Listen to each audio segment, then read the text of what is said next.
নমস্কার প্রত্যেককে, আশা করি সকলে সুস্থ আছেন, ভালো আছেন। আমি দেবজ্যোতি পুনরায় চলে এসেছি আপনাদের সাথে আরও একটি নিত্য নতুন ভিডিও নিয়ে। আমরা আজ আলোচনা করব আইপিএল 2024 17 নম্বর মরশুমের 30তম ম্যাচ এসআরএইচ বনাম আরসিবি অর্থাৎ ব্যাঙ্গালোর বনাম Hyderabad.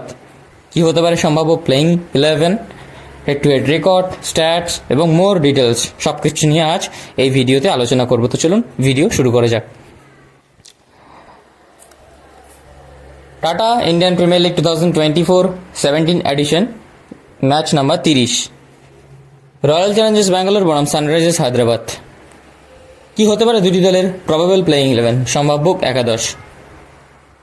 Royal Challengers Bangalore: Virat Kohli, Faf du Plessis, Rajat Patidar, Glenn Maxwell, Cameron Green, Dinesh Karthik, Mahipal Lomror, Mohammed Siraj, Reece Topley, Yash Dayal, Mayank Dagar. Sunrisers Hyderabad probable playing 11: Abhishek Sharma, Travis Head, Aiden Markram, Nitish Kumar Reddy, Heinrich Klaasen, Abdul Samad, Shahbaz Ahmed, Pat Cummins captain, Bhuvneshwar Kumar, Jaydev Unadkat, Mayank Markande. তো এটি হতে পারে দুটি দলের সম্ভাব্য বেস্ট সেরা একাদশ, best probable playing 11।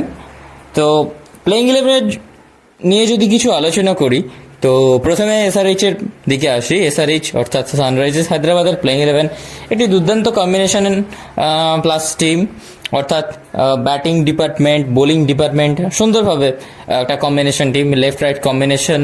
Abhishek Sharma, Travis Head অত্যন্ত ভালো ফর্মে রয়েছেন এবং তিনি মোটামুটি ভালো কয়েকটা ইনিংস খেলেছেন, এবং অভিষেক শর্মা দুর্দান্ত ফর্মে তো রয়েছেন, ভারতীয় ইয়াংস্টার্স। তো তিনি বরাবর প্রতিটা ম্যাচে ভালো স্টার্ট দিচ্ছেন এসআরএইচকে, এবং ম্যাক্রামও টাচে এসছেন। আর যেটা ট্যালেন্ট, ভারতীয় আরেকটা যুব তারকা নীতিশ কুমার রেড্ডি অসাধারণ ফর্মে রয়েছেন তিনি, এবং আমরা একজন ভালো পেস বোলার অলরাউন্ডার অর্থাৎ সিম অলরাউন্ডার পেয়েছি, আমরা নতুন হদিশ পেয়েছি নীতিশ কুমার রেড্ডির রূপে। তো আমরা আশা করব তিনি এই ম্যাচেও খুব ভালো প্রদর্শন করবেন, এবং 4th পজিশনে শ্যুট করেছে হায়দ্রাবাদে খুব ভালো হবে, বিকজ তারা আরও একটা ফরেন অপশন পেয়ে যাচ্ছে অ্যাজ আ ইম্প্যাক্ট প্লেয়ার হিসেবে। তারা যদি স্ট্রাগল করে অ্যাজ আ ফাস্ট ব্যাটিং, তখন তারা as a foreign player Glenn ফিলিপসকে নিতে পারেন।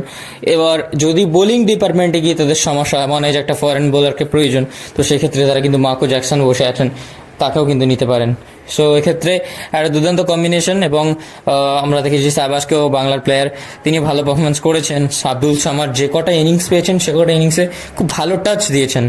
এবার ক্লাসেনকে একটু ফর্মে ব্যাক করতে হবে, প্রথম কয়েকটা ম্যাচে তিনি দুর্ধর্ষ ফর্মে ছিলেন, লাস্ট ফিউ ম্যাচে আমরা দেখেছি তিনি একটু স্ট্রাগল করছেন, বাট এগেনস্ট আরসিবি আমরা দেখেছি সেঞ্চুরিও করেছিলেন আগের বছরে, আমরা সকলেই মনে আছে সেই ম্যাচে বিরাটেরও সেঞ্চুরি এসেছিল, সেটা ঠিক।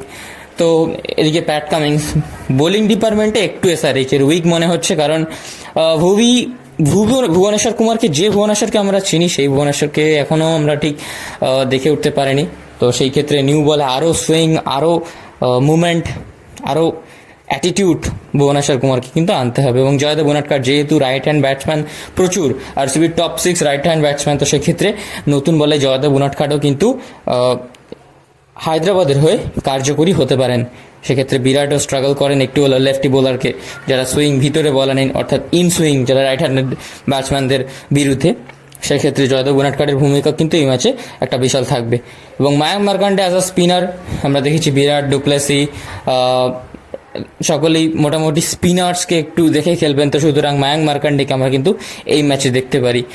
এবার আরসিবি প্লেইং 11-এর যদি কথা বলি, গেম প্ল্যান, বিরাট কোহলি প্রতিটা ম্যাচে নিয়মিত রান করে যাচ্ছেন, এবং 323 রান এখনও পর্যন্ত করে ফেলেছেন তিনি 6 ম্যাচে 6 ইনিংসে, দুর্দান্ত ফর্মে। কিন্তু যেটা আরসিবির বরাবর সমস্যা, একা রান করে যাচ্ছেন টিমের, কিন্তু বোলিং ডিপার্টমেন্ট, ব্যাটিং ডিপার্টমেন্টে সেভাবে বোলিংয়ে তো একেবারেই নয়, কোনো টাচই দেখা যাচ্ছে না, একেবারে কোনো কম্বিনেশনই মনে হচ্ছে না। সিরাজকে দেখে মনে হচ্ছে একেবারে লুজ, একেবারে হালকা বোলিং। রিচ স্টপলিকেও সেরকম টাচে দেখা যাচ্ছে না।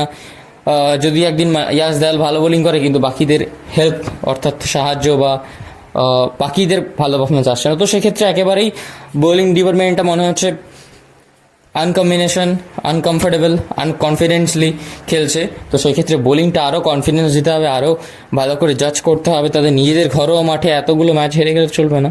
সেক্ষেত্রে লুমরোর ভালো ফিনিশ দিচ্ছে এবং আমরা আশা করব লুমরোর এই ম্যাচে ভালো খেলবেন। এবং ডিকে নিঃসন্দেহে খুব ভালো ফিনিশার রূপে তার যে লাস্ট সিজন দর্শকদের সত্যি মনে করে দিয়ে যাচ্ছেন, একটা স্মৃতি রেখে যাচ্ছেন আরসিবি ফ্যান তথা গোটা ইন্ডিয়ান ওয়ার্ল্ড ক্রিকেটকে। ডিকে এই বয়সে এসে সেই আইপিএলের প্রথম সিজন থেকে খেলছে, ডিকে অসাধারণ ফর্মে রয়েছেন এবং যেভাবে ফিনিশ দিচ্ছে তিনি অ্যামেজিং। প্রথম ম্যাচ থেকেই আরসিবি হেরে গেলে কী হবে, প্রথম ম্যাচ থেকেই তিনি অনবদ্য খেলে যাচ্ছেন।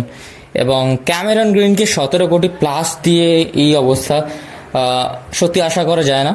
তবে আরও ভালো এক্সপেক্ট, ইন্টারন্যাশনাল প্লেয়ার এনারা। আমরা আশা রাখবো কালকে ম্যাচে ভালো করবেন। ম্যাক্সি সেম জিনিস ম্যাক্সওয়েলের ক্ষেত্রেও। ম্যাক্সওয়েল অবশ্য আরসিবির তরফ থেকে একেবারেই খারাপ খেলেন, এই সিজনে এসে একটু স্ট্রাগল করছেন একটু, কিন্তু বোলিংয়ে আবার তিনি মোটামুটি ভালো করছেন। তো সব মিলিয়ে ওভারঅল একটা ভালো ম্যাচ, আইপিএলের 30তম ম্যাচ। তো চলুন আমরা এবার কথা না বাড়িয়ে চলে যাবো head to head record. Head to head record যদি আমরা দেখি, আরসিবি বনাম সিএসকে এসআরএইচ এর মধ্যে এখনো পর্যন্ত 23টি ম্যাচ খেলা হয়েছে।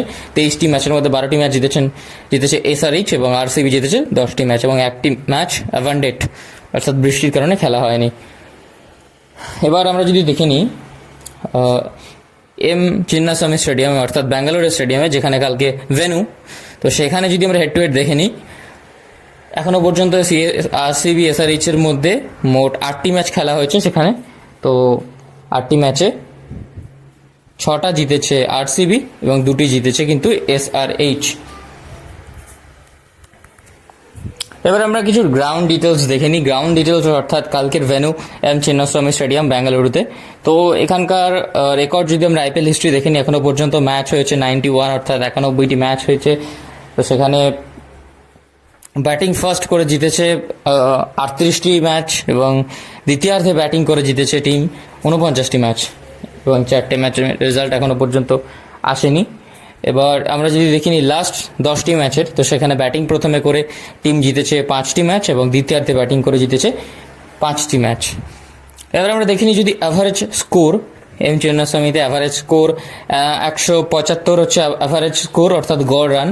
এবং উইনিং টোটাল আমরা যদি দেখি, স্বাভাবিকভাবে আইপিএল একটা বড় প্ল্যাটফর্মের টি20 ক্রিকেট, তো সেক্ষেত্রে অ্যাভারেজ স্কোর যা হবে তার থেকে 20 থেকে 25 রান এক্সট্রা করা অবশ্যই খুবই প্রয়োজন। এতে বোলারদের এক্সট্রা কনফিডেন্স আসে এবং তারা ফ্রিডমলি বোলিং করতে পারে। আর বিশেষ করে আরসিবি যদি ফাস্ট ব্যাটিং করেন, তো তাদের পক্ষে তো অবশ্যই এক্সট্রা 30-35 রান করা উচিত, কারণ তাদের যেভাবে ব্যাটিং এবং বোলিং চলছে, তো সেক্ষেত্রে তাদের এক্সট্রা রান করাটা আবশ্যক। এবার যদি পিচের কথা বলি, পিচ মেনলি ব্যাটিং ফ্রেন্ডলি থাকবে, তো সেক্ষেত্রে আরসিবির অবশ্যই বেশি রান করাটা আবশ্যক। এবং উইনিং টোটাল তো অবশ্যই 200 থেকে 205-10 করা উচিত, ছোট গ্রাউন্ড যেহেতু। এবং মেনলি ব্যাটিং ফ্রেন্ডলি উইকেট, যেটা বলছিলাম, ব্যাটিং ফ্রেন্ডলি উইকেট থাকবে মেনলি। এবং টসে জিতে অবশ্যই অধিনায়করা প্রথমার্ধে বোলিং করার চেষ্টা করবেন, অর্থাৎ ফিল্ডিং নেওয়ার ডিসিশনই নেবেন। তো সেক্ষেত্রে এবং পার ওভার ওভারেজ রান গড় 8.5 থেকে 9 প্রতি ওভারের। এবং এই হচ্ছে গ্রাউন্ডের ডিটেলস। এবং ওয়েদার আপডেট যদি বলি, কালকের সম্পূর্ণ মেঘমুক্ত আকাশ থাকবে বেঙ্গালুরু চিন্নাস্বামী স্টেডিয়ামের পার্শ্ববর্তী অঞ্চলে। আবহাওয়ার খবর এই পর্যন্ত সূত্রেই আসছে।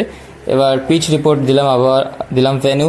Star sports network television broadcasting, digital broadcasting, Jio সিনেমায় লাইভ স্ট্রিমিং করা হবে। এবার ফ্যান্টাসি টিম যদি আমরা দেখে নিই, আমাদের তরফ থেকে বেস্ট ফ্যান্টাসি পিক, তো উইকেট কিপারে আমরা পিক করব হেনরি ক্লাসেন নিঃসন্দেহে। এবং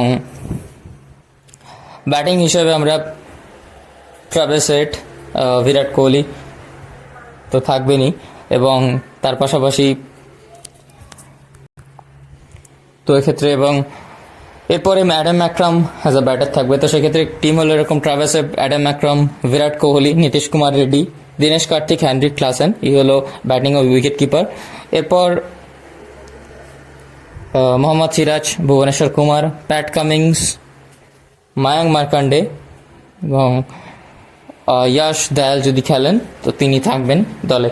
অধিনায়ক যেহেতু বিরাট কোহলি পার্মানেন্টলি রান করে যাচ্ছেন, তো আমাদের তরফ থেকে বেস্ট ফ্যান্টাসি পিক। আর আমরা সবার টিমেই দেখেছি মোটামুটি Virat Kohli captain vice captain একটা জায়গা পেয়েই থাকেন।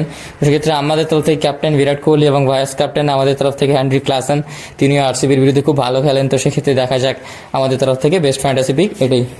তো আজকের ইনফরমেশন, আজকের ভিডিও যদি ভালো লেগে থাকে অবশ্যই একটি লাইক করবেন এবং দয়া করে আমাদের পাশে থাকুন, আমাদের এগিয়ে যেতে সাহায্য করুন। অর্থাৎ চ্যানেলটিকে সাবস্ক্রাইব করে পাশে থাকা বেল আইকনে ক্লিক করে অল প্রেস করে রাখুন। কমেন্ট বক্সে আপনার গুরুত্বপূর্ণ মতামত জানাতে ভুলবেন না। আপনাদের মতামত আমাদের এগিয়ে নিয়ে যেতে খুবই সাহায্য করে। আজকের মতো এই পর্যন্তই। দেখা হচ্ছে পরবর্তী ভিডিওতে। সকলে সুস্থ থাকবেন, ভালো থাকবেন, আর 25 সাথে সঙ্গে থাকবেন। নমস্কার।